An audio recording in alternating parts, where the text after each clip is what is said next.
All right. Uptown YT. How's it going? Oh shit, what's good with it, Cam? Blast, you already know. Man, everything's good, man. Look at you, man. You came in here, you got a stack some money on you, man. Talk to me, man. What's going on with all that? Uh shit, shit, this is how we roll every day, shit. Uptown YT, shit, I go by the King of California too, another. All we do is we really just get money. You know what I mean? We about getting money. We about positivity, blessings, wealth, and health. Shit, really, creating something. That's what we so this just a regular day. Shit, $10,000 Versace Parker. This is one of 100. Only other motherfucker that I know that got that motherfucker is shit. Trap Boy Freddy. He the only one I seen with it. So shit, this is how we The come. jacket cost 10,000. $10,000 Versace Parker. Yep. Okay. What about the jewelry? Talk to me about the jewelry a little bit. Yeah, AP. This the AP, the Royal Oak AP. Got this from my man Mike Raphael. Me and my nigga Blueface, we got the same jeweler. That's how I went and got that from. That's 120. That's 120 just for the AP. Who's Cuban. the jeweler? Raphael by Mike. He in the Diamond District, LA. Oh, okay. Raphael, yeah. That's my nigga, that's Blueface jeweler. Blueface Krishan, couple other motherfuckers. But yeah, we got the same jeweler. Yeah. Okay, I think I heard of him. Yeah. Yep. Raphael.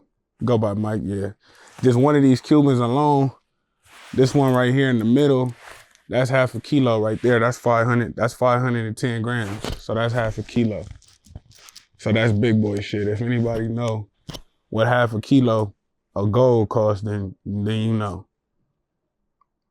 Okay, 500 grams. 500 grams. 510 grams to be exact, but we just say 500. Okay, all right. How much do they cost, man? How much your rings and The rings are 3,500 a piece. 35. Some of them are 5, but most of them are around 3,500. 3,500 a piece. 3,500 a piece. And then shit, the change. Shit, this half a key right here, that's 100. This one below it, that's 40. This one right here on the top of it, that's 30. Yeah. So they all look about the same. Yeah. What's the difference between them? What makes the one worth? How much did you say that most expensive one was? 100,000. Yeah. Okay, so 90. It was 97,000, but 100,000. What makes the difference between the $30,000 one and the $100,000 one? Okay, the difference between it is this one is 18 karat. So just off of the quality of the gold makes it more expensive just off of that. So the other ones are 14 karat. So this one's 18 karat. And then the quality of the diamonds are higher. So these are VVS's. The other ones, I got VS1s. And then this one weighs out to, like I said, 510 grams.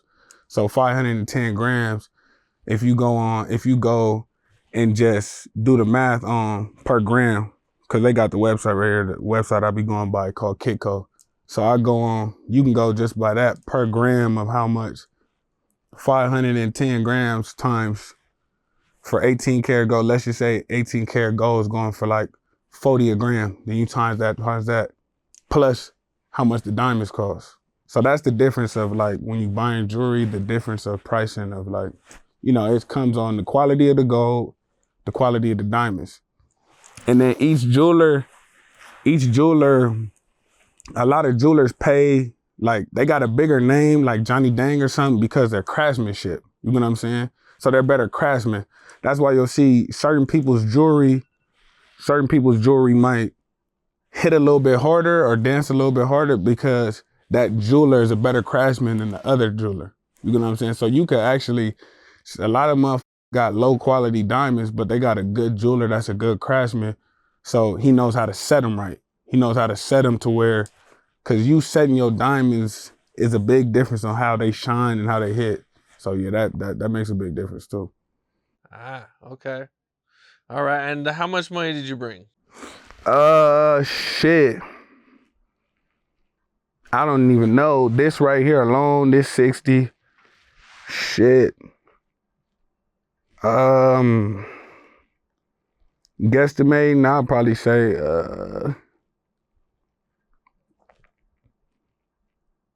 probably another 30, 60, 120, 100, over 100, Over at least 100. $100,000 cash. Okay, and you ride around with that, man. It seems pretty dangerous to ride around with that much money. Yeah, yeah, so you could say, yeah.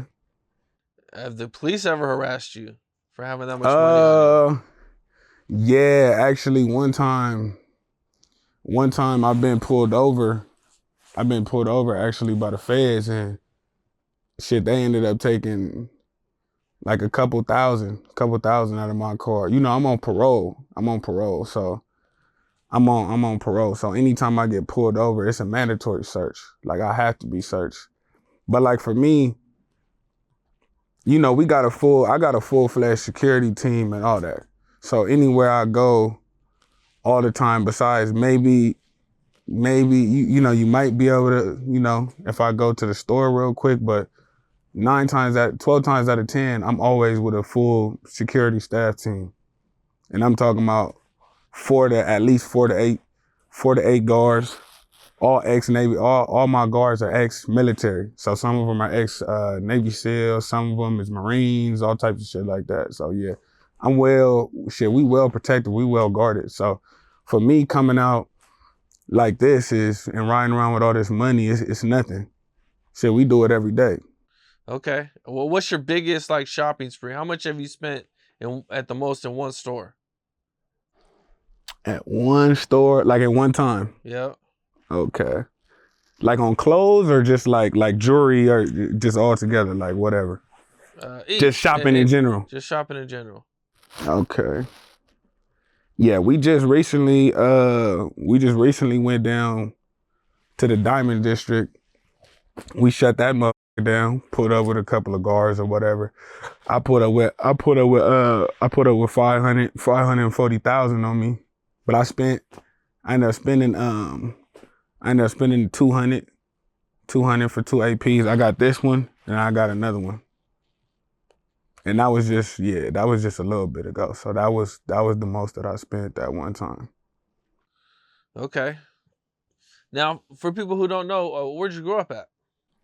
I'm from the IE, San Bernardino, California. Shit. The murder capital of California. Shit, the worst of the worst. What was it like for you growing up in San Bernardino? Shit, growing up in San Bernardino, man, it's really just, you know, it's dog eats dog world. You know what I'm saying? We come from nothing. You know what I mean? So if you not gang banging, you trapping, you selling, you hustling. If you a woman, you prostituting, you doing this, you doing that, real struggle. You know, it's like damn near like zombie land out there. That's what we like to call it. If you not gang banging, killing niggas and doing this, doing that, you know, 9 times out of 10, you a crackhead or a basehead. So it's really like, shit, I like to call it the lion's den. Shit, that's what I like to call it. Shit, the worst of the worst. Did you get involved in the streets at all? Or I know you went to jail at a young age. Yeah. I grew up gang banging and stuff. Got involved into the streets real early in life. Grew up gang banging, hustling, selling everything you could basically think of. I got into, was involved in. Yeah. Okay, and you went to jail. At what age did you go to jail? At 15? Yeah, I went to jail at 15. Yeah, I was fighting 127 years to life at 15. What were you being charged with? 2 murders, 2 attempts, gang enhancement, gun enhancement, malice, mayhem, all types of just, yeah. Basically just a gang of murders, and then saying like I'm a threat to society, and then like gang enhancement on top of that. Because they were like all like gang related, involved type murders. Was this one incident or a bunch of different incidents? These were like a couple different incidents. Incidents. Okay, and so they put them all together? Did you have to go to trial for each of them? How'd that work? No, they ended up putting them all together. They ended up, well, okay, so two of them were at the same time, and then there was other two. So yeah, I had to fight each individually, and then the ones that was together, they was already together, yeah. So you had 3 very serious trials going on. Okay, now, like, how many of them did you beat? Did you beat any of them? Yeah, I beat 2 attempts. You beat 2 attempts. Yeah, I beat 2 attempts. And you were convicted of the murder. Yes. 2 murders or just 1? 2 murders. You were convicted of 2 murders at 15. Okay, and how much time did they give you for that? I got sentenced to 2 consecutive life sentences. So yeah, 2 consecutive life sentences.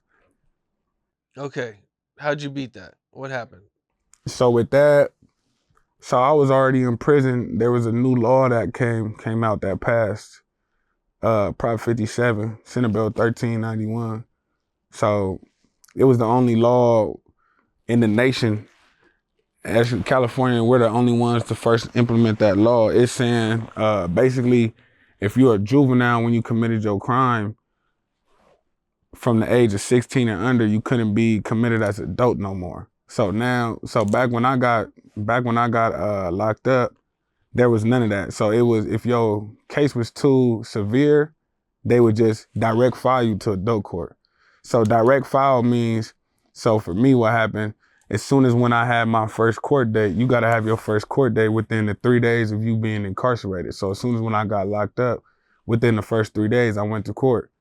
As soon as when I went to court, the judge read my case and my charges, and he was like, this case is too criminally sophisticated for juvenile court, so we're gonna transfer him to adult Supreme Court. So that was instant. So that's what they was doing back then, and they barely passed that law. That law went into effect in like 2019, but they didn't start really implementing that law until like 2020.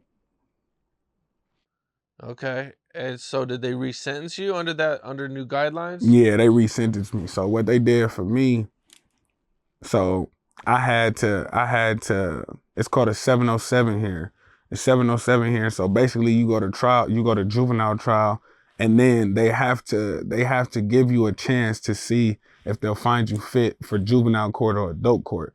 So now, instead of them just automatically throwing you to adult court, like how they did with me, they have to give you an opportunity to find you fit to be sentenced as a juvenile. So with me, they redid my case. I was going to court, and then, yeah, they ended up finding me fit for juvenile court. Then they resentenced me, and then they sentenced me to juvenile life. Okay, and how long is juvenile life? Juvenile life is till you 25, but I'm only 23, but I got out 2 years early. Okay, so you're fresh out. How long have you been out? I've been out for 8 months. 8 months. Okay. Wow. And okay, what was jail like for you in there?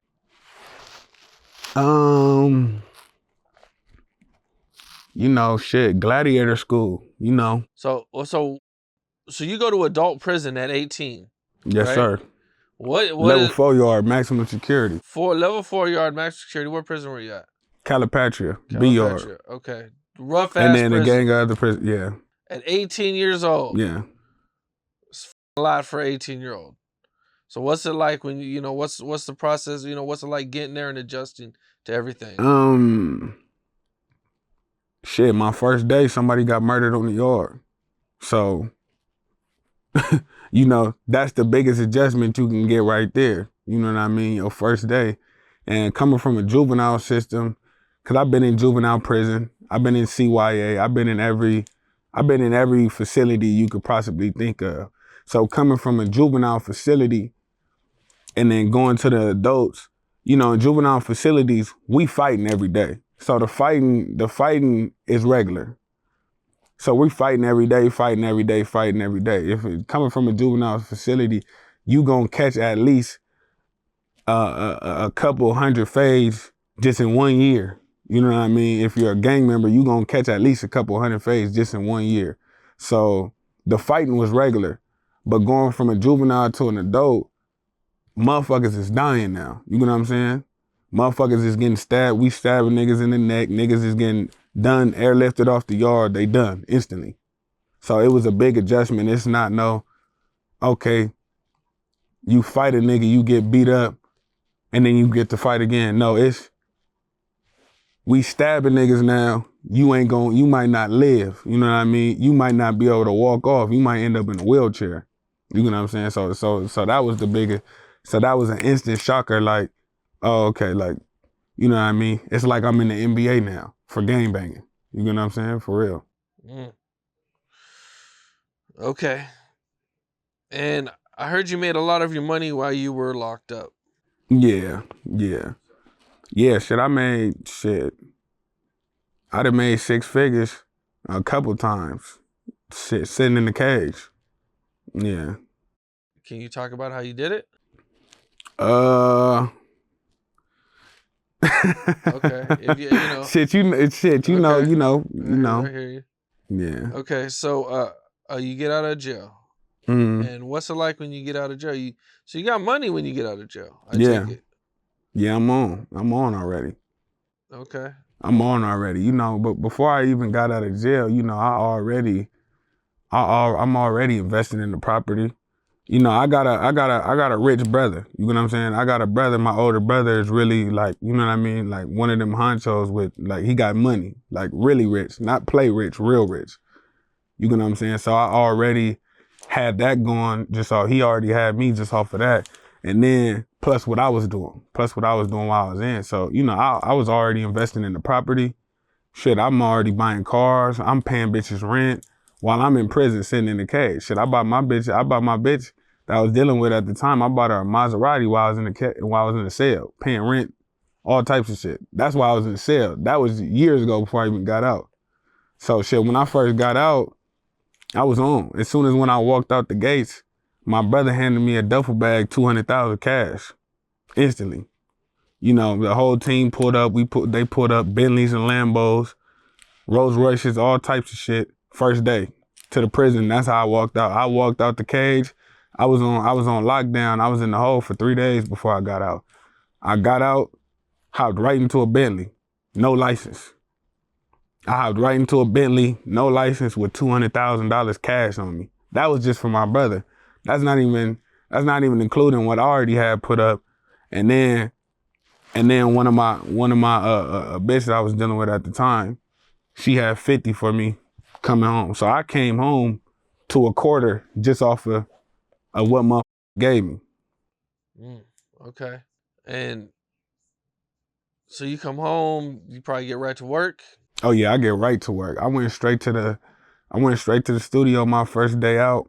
I did an 8-hour session, top floor, penthouse. Yeah, we was in the penthouse, top floor, in the studio. First day, nothing. I wasn't worried about no sex, no nothing. Straight to work. Straight to putting in the work. Okay. How many fights were you in when you were locked up? At least 1,000. At least 1,000. Yeah.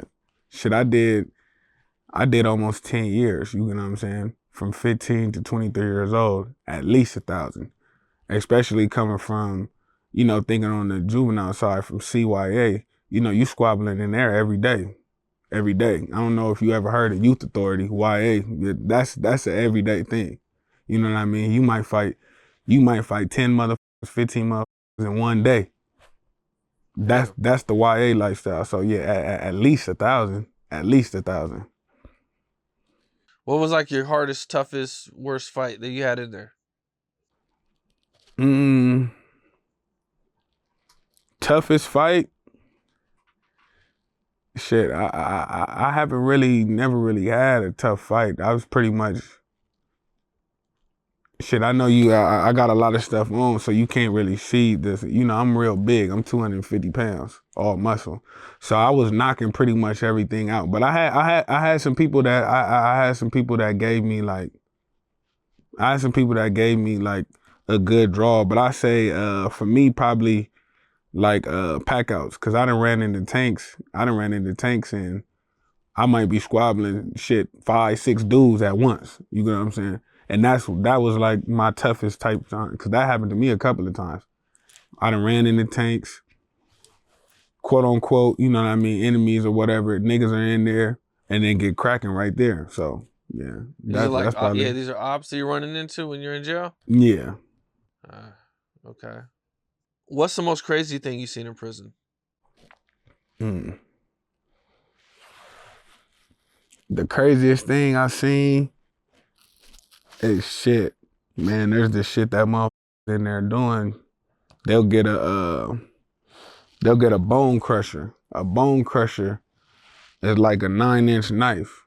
You know what I'm saying? We call them bone crushers because it's like a super long knife to where as soon as when you get them, it's gonna crush the bones. So motherfuckers are getting bone crushers. They're dipping them in feces. You know what I'm saying? They're dipping them in shit and piss, all types of shit. And mind you, there's certain motherfuckers that got AIDS in there and shit. You know what I'm saying? And all types of diseases or whatever. So motherfuckers is getting these bone crushers, dipping them in feces and stabbing motherfuckers with them. That and probably shit. I seen him motherfucker get his whole face burned off. Face burned off. I'm talking about you get the baby oil, burn that, you cook it like you cooking it on the stove type shit. You cook baby oil on the stove, let that boil, get it hot, throwing that shit on my, I'm talking about turn my whole face white. I seen my go from being black as shit to looking like Michael Jackson instantly. That was some crazy shit. I ain't gonna lie. Damn. Yeah, that was some crazy shit. I ain't gonna lie. Cause the stabbing is like, okay, yeah, the stabbing is crazy, but you get more used to it. But seeing his face like instantly melt off, I'm talking about instantly melt off, like instantly. That shit is crazy. I seen my get thrown off tiers. You know what I mean? There's certain prisons with 3-4 tiers. Throw them off the tier, break their whole legs and everything. Yeah, there's a lot of crazy, yeah. So you came home from prison a millionaire. Yeah. Yeah. It's crazy because for me, you know, a lot of people see the lifestyle, they see what I'm doing, but a lot of people don't realize, you know, I'm only 23 years old. And then I didn't only come home a millionaire. I came home a 23-year-old virgin, millionaire. So I was a virgin. You know what I'm saying? I got out of prison a virgin. I never had sex a day in my life before until I got out. You know what I'm saying? Like I never had sex, anything. So I got out a virgin, a millionaire. So you got to think how crazy that is. You hopping into a Bentley, you leading in fleet of Rolls Royces and shit. You ain't never even had sex. You know, and I'm getting shit thrown at me left to right, left to right, left to right. And like I told you, I was focused strictly on music. So yeah, it was, pretty crazy. Damn. Okay. I seen in the interview you say you can KO Mike Tyson. Yeah, yeah. That you know, I was just answering a question that they asked me. They said, you know, do they think I could knock out Prime Mike Tyson? Like I told them, I feel like any real man should feel like they could get on anybody. You know what I'm saying? Like a nigga can't tell me, I don't give a if you're a professional this, professional that, whatever the you is. I'm a man. As a man, you gonna have to prove that to me. I don't give a if you 8 foot tall, 600 pounds, pure muscle. You gonna have to prove that. So yeah, I can knock out Mike Tyson. I can knock anybody out until until he knocks me out, then the nigga gonna have to prove that for me. So it ain't necessarily saying that just to him. It's just like to anybody. You know what I'm saying? Like that's what a real man, most of these niggas is like soft on some feminized weird shit. So yeah. Okay. Now, growing up in San Bernardino, you know, a lot of people like kind of look over San Bernardino, even though San Bernardino's like always at like the top of the list of, you know, the murder rate, you know, per people that are here. Yeah. You know, so how'd you get involved in gangs and everything in San Bernardino? Um Was your family in the streets or? Yeah, I got family in the streets, most definitely. But not everybody. Not everybody in my family. It's like half of them were involved in that lifestyle. The other half, I grew up an athlete. I always been an athlete. You know what I'm saying? I used to play basketball for a top team, top number one ranked team back in the day called Compton Magic. You know what I'm saying? So me, I started off as an athlete. You know what I'm saying? I started off an athlete. I was playing basketball, hooping, but I always was involved. I was always involved in the streets and the gang shit and the gang banging because I lived there. You know what I'm saying? I live right here. So 9 times out of 10, if you live in this neighborhood, you gonna be from that neighborhood. So, and especially coming from San Bernardino, we don't have nothing to do. It's not like LA coming from the IE. That's what a lot of people don't understand. It's not like LA. We don't got this, we don't got that. You know what I mean? We don't got no Staples Center, we don't got Disneyland, we don't got none of that. And we don't got money out here. So the main thing is really the trenches. So you gon' gangbang 9 times out of 10. So for me, that's how I led into the gangbanging. I was playing basketball and stuff at first, but I always was involved. I always was an affiliate until I made that decision to really, become a full-fledged member. And that was at 12. Okay. How did your life change at 12 when you became a full-fledged member? Um, anything I do in life, I make sure I'm gonna be number one. You know what I'm saying? Like, if I'm on some bullshit, I'm gonna be the best bullshitter in the world. You know what I'm saying? If I'm on this, I'm gonna be the best this in the world. So for me, as soon as when I made the decision to where like I'm really gonna gangbang, then it was full fledged. And that's what led to me, being incarcerated at 15 years old, facing 127 years to life. You know what I'm saying? And everything speaks for itself. Okay, now you get out of jail and you seem like you was like done with the gang shit. Is that accurate? Like what stopped you from getting, because you got out, you were still only 23, Mm, so you could have went right back to the streets. mm. What happened there? Uh, to be honest, I'm a very spiritual person. And for me, the main thing was just making the decision of where the fuck a motherfucker want to be in his life. You know what I mean? Like, and us, like, when I say us, I mean my team. You know what I mean? Me, my team, my peoples, OVCMGAT. You know what I mean? Like, we get money. You know what I'm saying? Like, we real life rich niggas. So, we pull up over here wearing Bentleys. We pull up over here wearing Rolls Royces, wearing Aston Martins, wearing this. That's what we do. You know what I mean? We get money. And I can't name a gang member or a nigga that's really on some gang banging shit. Cause there's a difference between being a gang member and a gang banger. Once a gang member, always a gang member. You know what I mean? So I'm a gang member. I'm not a gang banger. I do not gang bang. I'm always gonna be a gang member though, but I do not gang bang. These niggas that gang bang, they post up in their hood, they post up in their corners all day broke. They get no money. What type of 40-year-old man hangs around a 12-year-old, 13, 14-year-old? That's pedophile activities to me. That's how I see it. Like, it makes no sense. So really being in prison and doing all this time and being around older homies from, my neighborhood and this, that, and the third, and I'm really learning the real behind this shit, because these get on this camera and say all this bullshit, but you might go to prison and be sealed up with your enemy, and your enemy become your best friend. You know what I'm saying? And your enemy might be the one that saves you from your homies. You know what I'm saying? For real. So in prison, man, you really learn that a lot of this shit ain't what it seems. Most of it, especially now, it's 2024.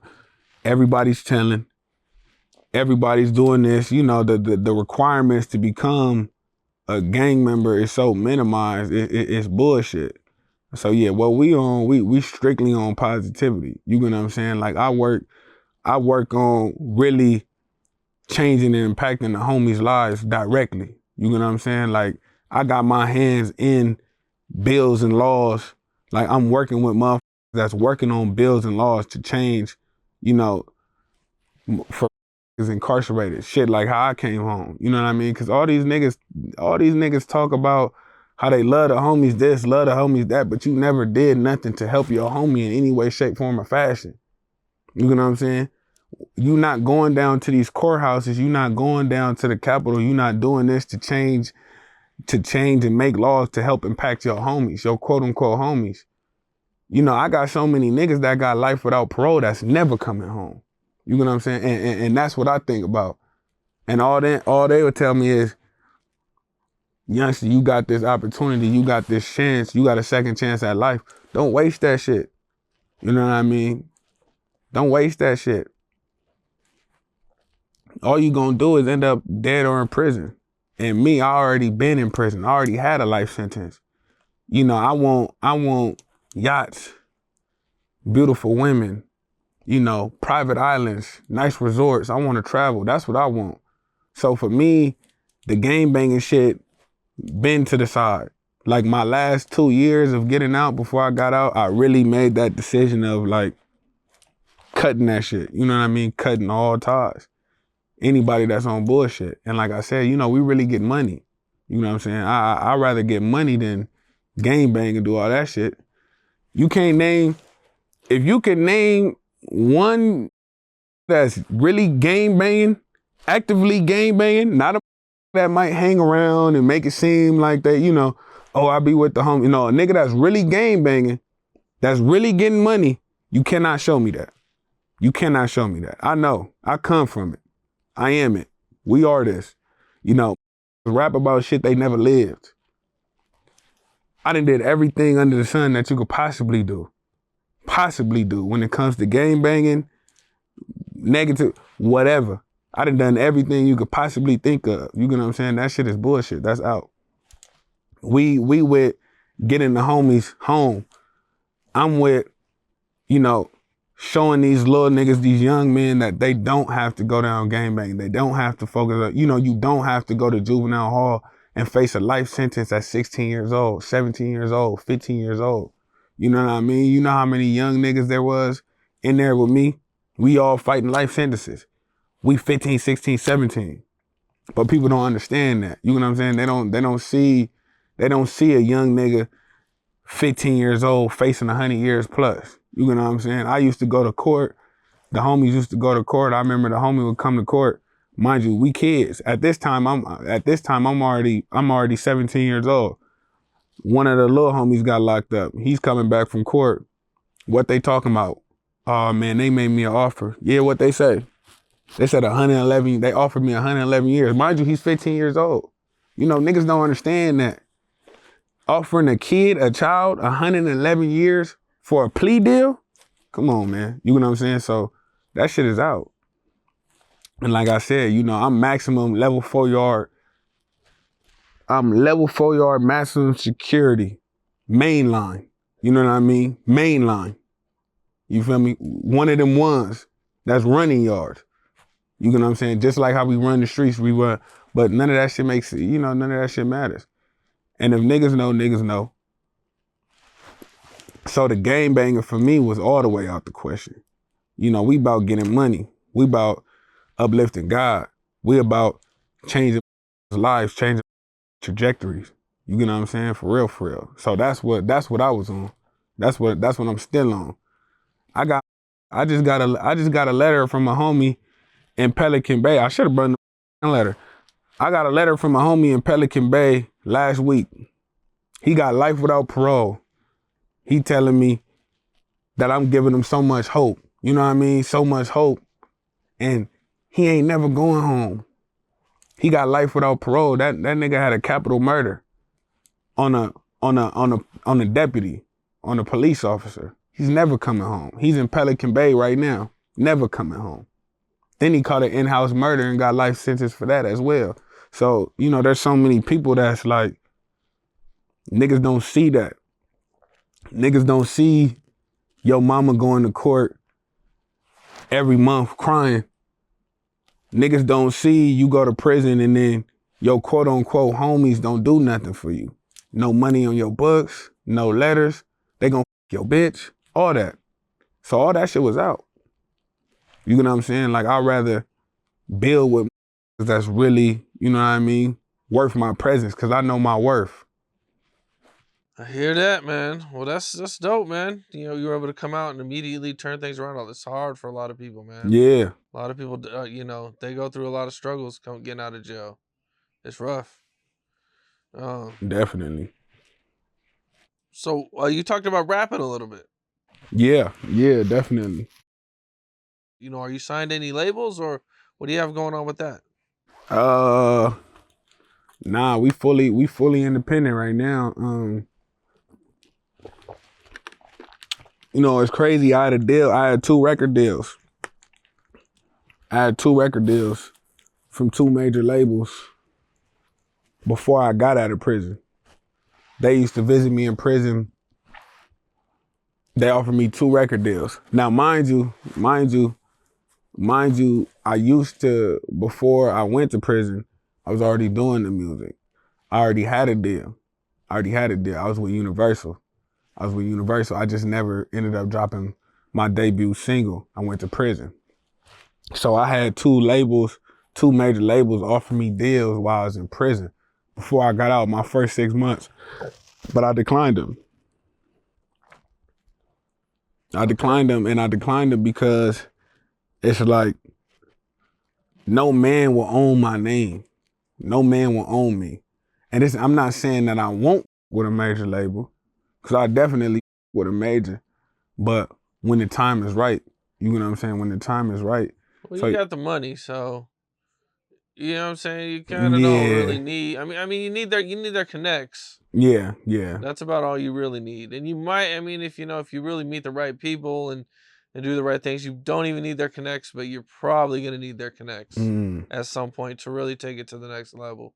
Because what I'm saying, Apple's probably not gonna do business with you. Not like that. mm. It's hard for independent No, I rapper know to get exactly. on the No, no, no. front page of Apple. No, for real. You know what I mean? So Because they have this shit, they have the industry sold up from the 1940s, from when they had Ray Charles and Stevie Wonder. These are the same labels. These are the same that own this shit, and they own everything. They own everything. They own the festivals that you go and perform at. They own that. They own the streaming platform. They own the DSPs. They own all that shit. So you have to be tied in some way. Now, not directly tied. You might not be directly tied with a label, but right now we independent. And it's just like, the shit that these is signing nowadays is like, is signing for chump change. Like, go sign. These niggas is signing for $100,000 and get your little name hot for 2 seconds and then you're broke. You go spend it on clothes and jewelry, this, that, and the third, but you're broke and you live with your mama. And you can't buy diapers for your baby mama. Like, it makes no sense. And like, I got out. We shot the first video. We went and shot the first video. I pulled up the first video. I had $1 million cash at my first video. $1 million cash, $3 million in cars at my first video. I'm fresh out of prison. That first song that we released, they played it on the radio. You know what I mean? Power 106 hit me up. They came, brung us down there. We did the interview. They spun it on the radio for like a month. And it's independently. You get what I'm saying? This is all independent. And mind you, we fund everything ourselves. Videos, everything. Marketing, promotion, everything is us. Everything is fully authentic. We not, you know what I mean? We don't need no. So a nigga not signed right now because it just, nobody came with something that makes sense. Nobody came with nothing to where it's like, okay, we got this to offer. You bring this and then it'll skyrocket it to this. Because I got everything. Obviously, as you can see, like the image, the everything is there. The music is there. Nobody in California could with me in any way. it's not even a competition. It's quite laughable, to be honest.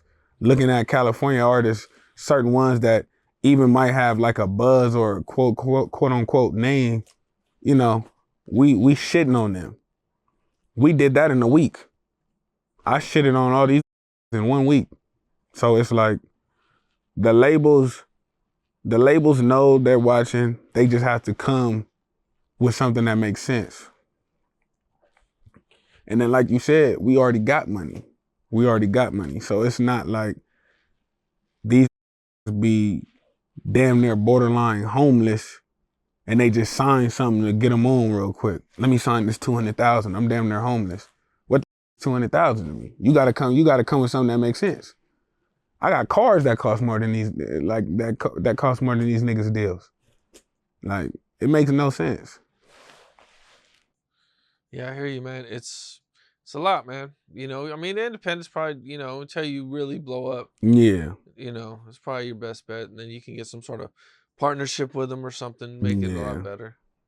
Yeah, for sure, man. That's what me and my brother, that's what we looking for, you know what I mean? We gonna do the same thing that Cash Money did, Birdman and Slim, you know what I mean? We going for the next Cash Money, do our split, do our partnership deal, do a split, run it up that way, and sign artists, continue grow our label, come out with the next Cash Money, gonna be the biggest thing in the world. That's what we going for. That's what we gonna do. So you guys are looking for the people to sign. Yeah, most definitely. Okay, for sure. Well, I seen a viral video of you getting someone money on a yacht. What was that about? Uh, yeah, actually that was my cousin. So he just came home too a little bit after me already being home. That was my cousin. Yeah, he came home from doing 7 years. He just did 7 years in prison and shit too. So, what we do, we look out for our people. You know what I'm saying? We really look out for our people because we don't just say we with our niggas. We really love our niggas. You know what I mean? We love our people. We show love. And the best way that you could really show somebody that you got them is through actions. So his first day, same thing like they did for me, like my brother did for me. His first day, came, picked him up, back-to-back forums, came, took him, got his hair done, had the hairstylist there, had the barber there, got his hair done, took him to the yacht, went straight to the yacht. Boom, after the yacht, we went to Power 106, went to the radio station with him, did all types of shit. That was his first day. I gave him 100,000. I gave him 100,000 in cash, 100,000 in jewelry. His first day. He did 7 years. His name's Dinero 9am too. Dinero 9am, that's my cousin. He's an artist as well. So he did 7 years, got out, picked up back-to-back forms, fresh out of prison, went to a yacht, put him on, gave him his shit, whatever. He running it up. Who's doing that? Ain't nobody doing that. A nigga mama will do 30 years and come home. They ain't got a t-shirt for her. These niggas ain't got Hanes t-shirts and boxers for they homies. You know what I mean? So me being a real nigga and me, I'm a lover. If I with you, I love you in a different way. It's on a spiritual level. So that was a mandatory for me. You know what I mean? And that's my cousin, but that's my brother. You know what I mean? I see him as my brother. So that was mandatory. You mentioned the different type of diamonds. For the people who don't know, what's the different type of diamonds that they have? The diamonds, so they got SIs, that's like the lowest, not the lowest, they got lower quality than SIs. I forgot I think they're just called I's or S's, something like that. And then they got SI1s, SI2s, SI3s. So they got different qualities of SIs. Then after that, then they got the VS. Then they got the VS1s. Then they got the VS2s. Then they got the VVS1, VVS2. Then they got Flawless. And then they got IF. I don't know what the IF stands for, but that's supposed to be like the highest grade diamond. I've never seen anybody with that. I don't even think I ever really seen nobody with a flawless. Most of these niggas be saying they walking around with flawless. The jewelry will tell you that they'll sell you flawless, but they ain't selling you no flawless. Unless you like Floyd Mayweather or something, 9 times out of 10. And these jewelers be beating niggas too. They'll tell most of these jewelers, you know, they Frankenstein and shit. And what I mean by Frankenstein and shit, I mean, they'll get a watch. For instance, boom, mind you, this AP, let's just say this is a Rollie.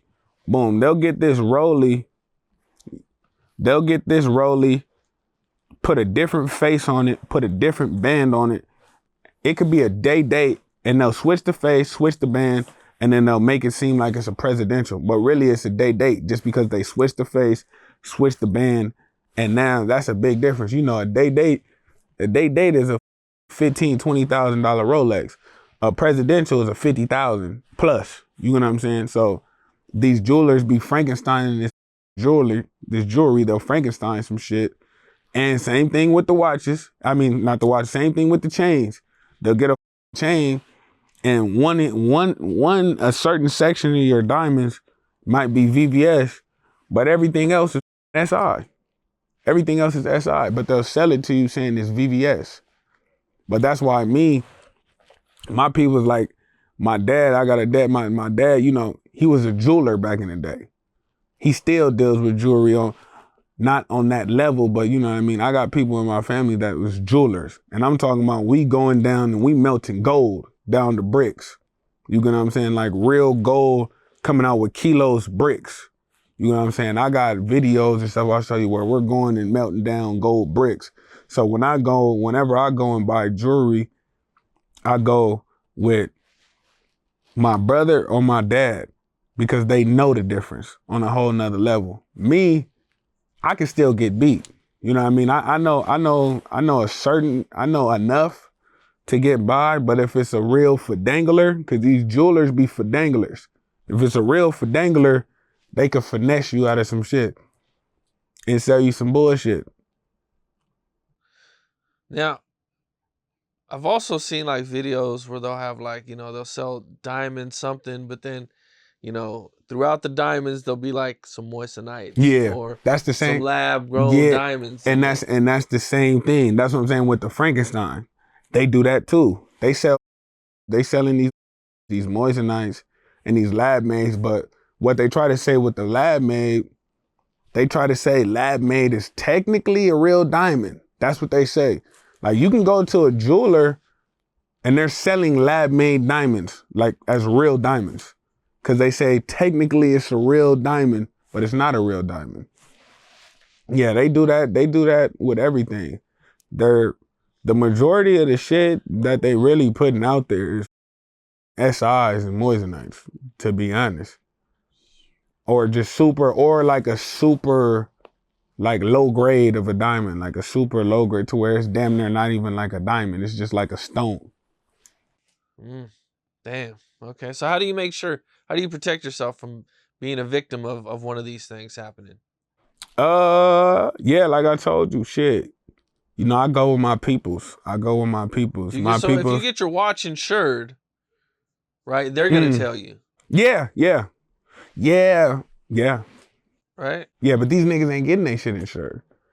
They not getting their shit insured. But they will tell you. They'll tell you that the value of your shit is not what you spent. Right.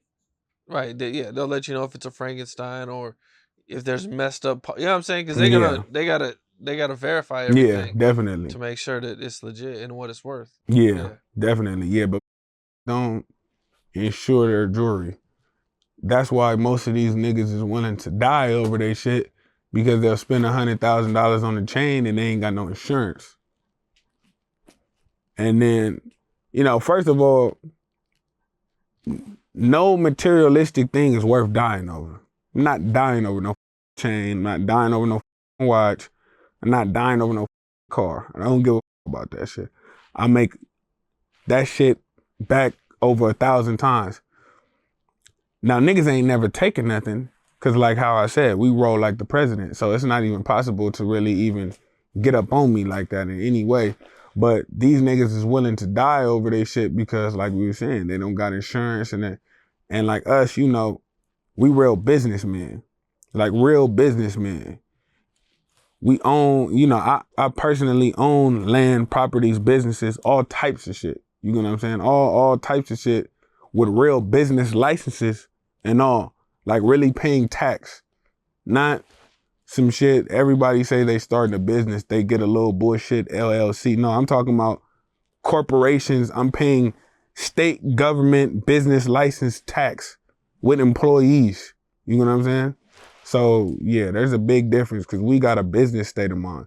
Everything we do is on a business level. Everything is on a business scale. Well, that's what's up, man.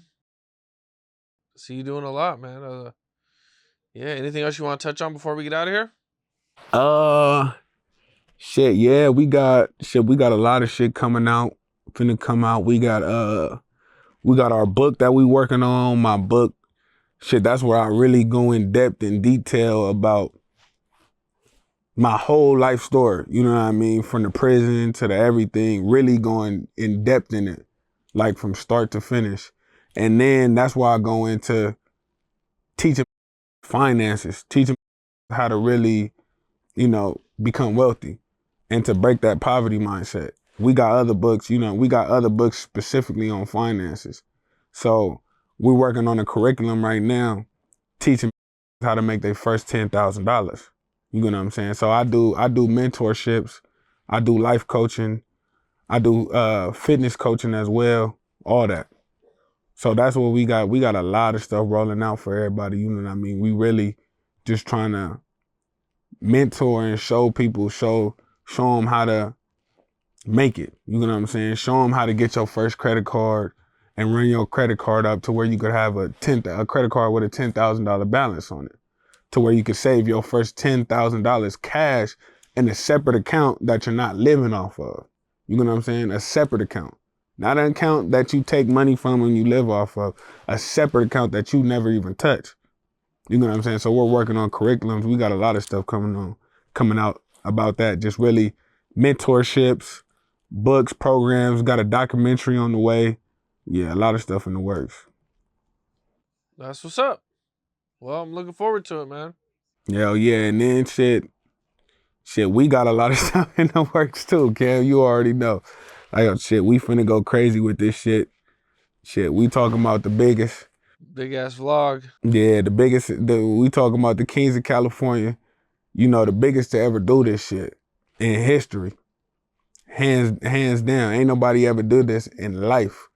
You know, I'm the only to ever get to be fighting, you know, consecutive fighting 127 years to life at 15 years old, get out a multi-millionaire as a virgin, and have your first song played on the radio that I ever dropped in history, not signed to a label. Spinning. You know what I mean? We making history every day. Like, I'm the first to show up to this interview, to show up to your platform like this. Nobody done this. This is a $10,000 jacket alone. It's 1 out of 100. There's only 100 of these in the world. Like I said, I only seen one other nigga with it. Trap Boy Freddy. So me and him got one. That's 2 niggas out of 100 in the world. You know, we make history with everything we do. That's all we do. Shit. Well, that's what's up, man. You know, look forward to what you got coming up. Appreciate sure, you. Man. Appreciate you. Dope interview, for sure. Appreciate you. Yeah, for sure. Yeah, we appreciate you, Cam, for sure. Yeah, no problem, man. What's up? This is Cam Capone. We got more content like this coming soon, so hit that like button, subscribe, and stay locked in to Cam Capone News.